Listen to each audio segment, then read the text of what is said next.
Assalamualaikum warahmatullahi wabarakatuh.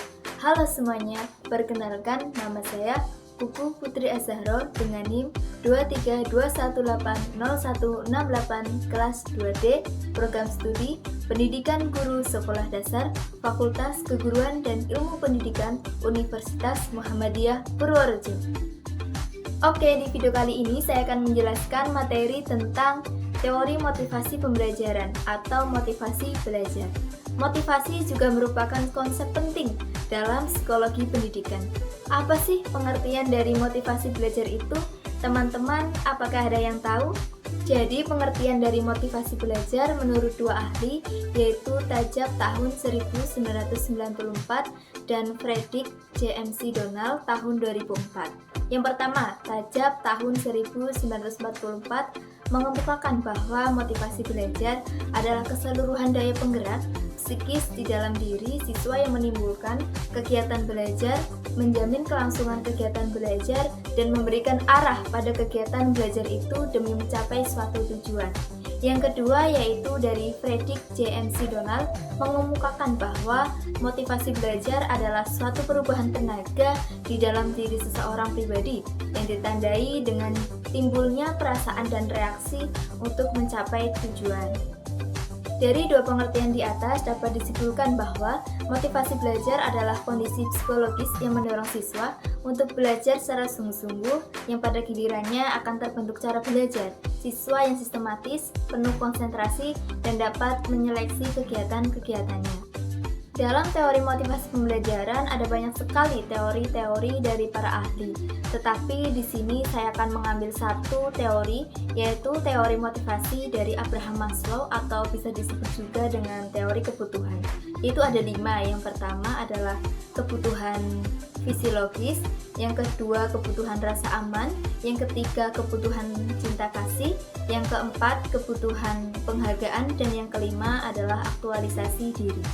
Langsung saja ke penjelasan yang pertama, yaitu kebutuhan fisiologis. Kebutuhan ini adalah kebutuhan yang harus dipuaskan untuk tetap hidup, termasuk makanan, perumahan, pakaian, udara, dan sebagainya. Yang kedua adalah kebutuhan rasa aman. Ketika kebutuhan fisiologis seseorang telah dipuaskan, perhatian dapat diarahkan kepada kebutuhan akan keselamatan. Keselamatan itu termasuk merasa aman dari setiap jenis ancaman fisik atau kehilangan. Yang ketiga yaitu kebutuhan cinta kasih. Cinta kasih dan kasih sayang yang diperlukan pada tingkat ini mungkin disadari melalui hubungan-hubungan antar pribadi yang mendalam, tetapi juga yang dicerminkan dalam kebutuhan untuk menjadi bagian berbagai kelompok sosial. Yang keempat yaitu kebutuhan penghargaan. Percaya diri dan harga diri maupun kebutuhan akan pengakuan orang lain dalam kaitannya dengan pekerjaan.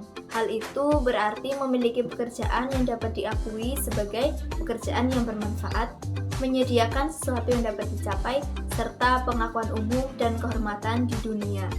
Yang terakhir yaitu yang kelima, aktualisasi diri. Kebutuhan tersebut ditempatkan paling atas pada hierarki Maslow dan berkaitan dengan keinginan pemenuhan diri. Ketika semua kebutuhan lain sudah dipuaskan, seseorang pasti ingin mencapai secara penuh potensinya melalui tahap ini. Dasar teori harapan ada 3. Yang pertama harapan, kedua nilai, ketiga pertautan.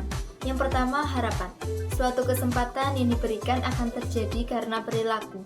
Kedua nilai, kekuatan relatif dari keinginan dan kebutuhan seseorang.